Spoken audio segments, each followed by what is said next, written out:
అందరికీ మీ walking politician నమస్కారాలు. తెలంగాణ రాష్ట్ర సాధనలో అమరులైన ఉద్యమకారులకు రాజకీయ పార్టీలు ఎంతవరకు న్యాయం చేశాయి?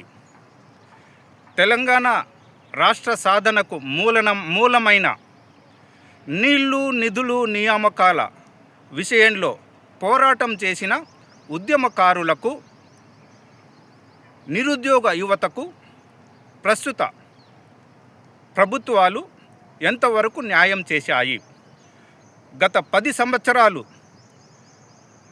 అధికారంలో ఉన్న బీఆర్ఎస్ ప్రభుత్వము ఎందుకొరకు నిరుద్యోగ యువతను, ఉద్యమకారులను నిరాశపరిచింది?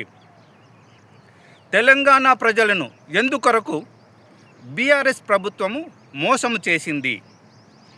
ప్రస్తుతం ఉన్న కాంగ్రెస్ ప్రభుత్వము ఎందుకొరకు ఉద్యమకారులకు, నిరుద్యోగ యువతకు న్యాయం చేయలేకపోతుంది? దీనికి కారణము వారి యొక్క స్వార్థమేనా, వారి స్వలాభాపేక్షయేనా అని ఈ మీ walking politician people protection party తరపున ప్రశ్నిస్తున్నాడు.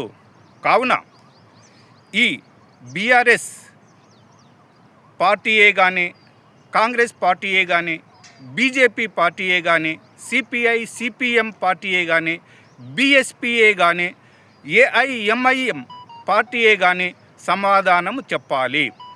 ఒకవేళ వీళ్ళు సమాధానం చెప్పకుండా వాళ్ళ స్వార్థం కోసము, వాళ్ళ స్వలాభాపేక్ష కోసం వీరు ఉన్నారు అంటే తప్పనిసరిగా శిక్షను అనుభవించి తీరక తప్పదు.